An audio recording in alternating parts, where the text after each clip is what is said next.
What's up, boys? All right, I'm gonna review my PEGY trade really quick. Nothing too crazy. At least I don't think it was too crazy. It just happened to be the one ticker of the day that seemed to have the move that we all wanted and liked, that consolidation move. Um, Thiz went over it earlier after hours. I think he showed, let's see, where is it? It is that, yep, this deeper, lower, high rotation, which now looking at it makes perfect sense. I'm not going to go over it because he's kind of went over it and it's in our chat. So if you want to read it, it's there. Um, but the move that I got was I pretty much ticked the bottom of that move and got lucky enough to ride it out. Didn't get to ride it out to the highest I did in after hours, but yeah, it is what it is. So I'm gonna go over my trade today. I only traded this ticker a couple times, but it's the only ticker I traded today. So it is what it is. First trade, actually, I didn't get into this at all this morning. I got into it, I think, on the setup on the 5 minute. Looking at the 5 minute, it looks like it is probably the first green candle after the downside, which I think was setting up to be like a 5 minute flag, a potential 5 minute flag, but it just didn't work out. So um, I just sold it once it didn't work out and kept my eye on it all freaking morning. Was kind of waiting to see if it was going to break out of this pattern here. Was eyeing some buys potentially like right around here um, to buy the breakout, but it obviously didn't work out that way. So looking at this thing in real time, um, we kind of all anticipated the move after it kind of did this to be a potential hourly flag or a potential three bar. So I was kind of playing it off of the hourly at this point. I wasn't taking any entries because I was just watching it kind of do its thing here to consolidate in this range. It was holding some levels, holding this 258 level, and then it kind of held up a little bit higher on the 260s. Never really broke out of this 275 area, so um, I was kind of hesitant on what I was going to do here because initially I was looking for this flag to play out here on the hourly, um, which would have been money, but it never held out and it had this breakdown right here. So during this whole time right here, I'm just watching the price action. I'm watching the levels, level two, obviously. Um, and my initial thought was, hey, if this thing flushes, I'm going to take it off this, off the 200, off of VWAP because I think it's going to bounce. Um, as you can see, didn't work out that way. Took a small loss here.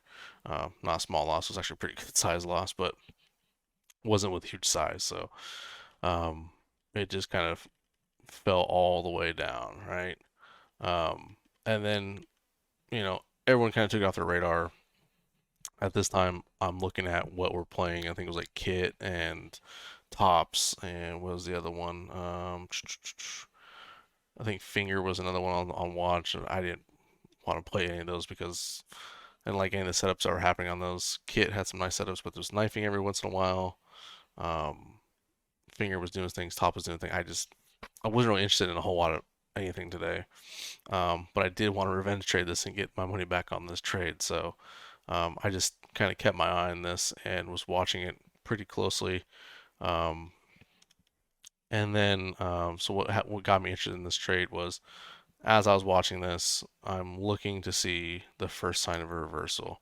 Um, this candle right here was showing me, okay, hey, things are switching around, things are changing up. Um, wasn't really looking at the tape all that much. I kind of hit it with some size down here because I was trying to get my money back fast on whatever initial pop, right? Everyone's shorting down here, is riding this wave down here. So I'm like, at some point they're going to cover. Pretty sure I had some levels marked out down here. You can't see on this chart um, because like it's a different chart right now and how all my levels marked on everyone. But I'm pretty sure I have some levels marked out down here. Um, and I took it off this candle right here. I think it's like 220. I think my first buy or 219 was where I bought it. Um, and was like, cool, I'm in this just to get my money back off of this little bounce right here. Maybe come back up to this 235 level, and then just kind of be done with it, right? Um, so I just kind of let it sit and do its thing. As you can see, things just kind of kept grinding up, grinding up. Um, and I started thinking, okay, maybe I take this thing to VWAP because it's got some good momentum here. It's doing its thing. Um, let's keep this thing grinding. Let's just stay in it to win it a little bit here. Um, never really showed me any signs to sell anything.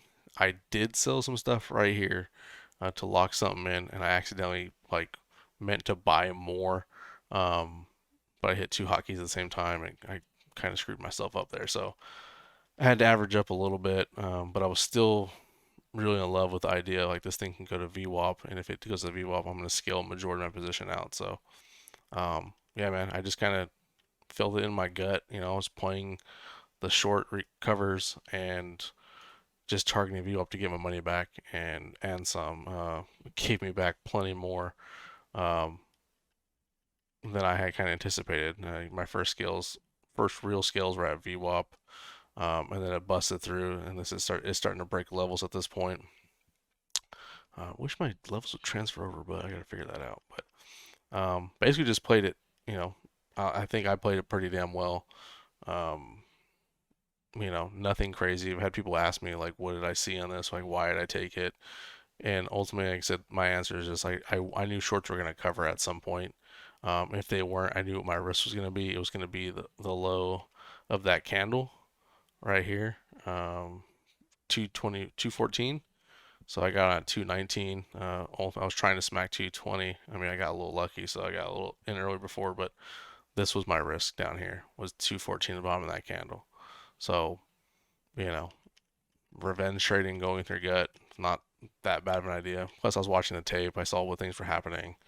Um, I don't want to replay the tape for you guys because you can see how long of a trade this is I was in.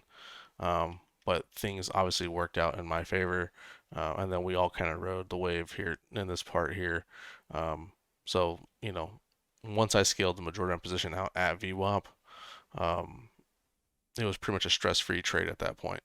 Um, I got what I wanted to get back, and then I had still like plenty left on the table where I had good entry. I could let this thing ride. I can even buy more, which I did. Bought more, sold off. We all saw this candle. I think the majority of us bought this candle here. That Thiz went over, um, and I saw the same thing you guys all saw. So um, my average was still pretty good. I was out here, fully out from my initial buy, and then I bought back in here again, and still made money on it. So that's the kind of move that made my freaking day. Wish I would have took some more, but it is what it is. I revenge traded it, and my whole idea was just to get caught in the move well with some covers. That's it, and obviously paying attention to the tape as well. Um, but yeah, that's pretty much my trade. Nothing, you know.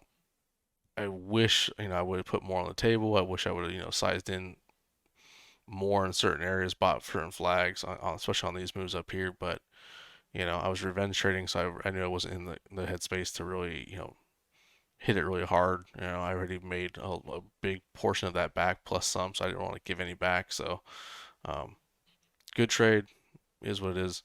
But yeah, that's my trade. Guys have any questions, you guys can hit me up, but I'll catch you guys in the morning. Peace. Let's go! I'm F-R-E-S-H, yeah, ho. Your man got money, bitch, but I got more. Pimpin' is alive and it's doing so well.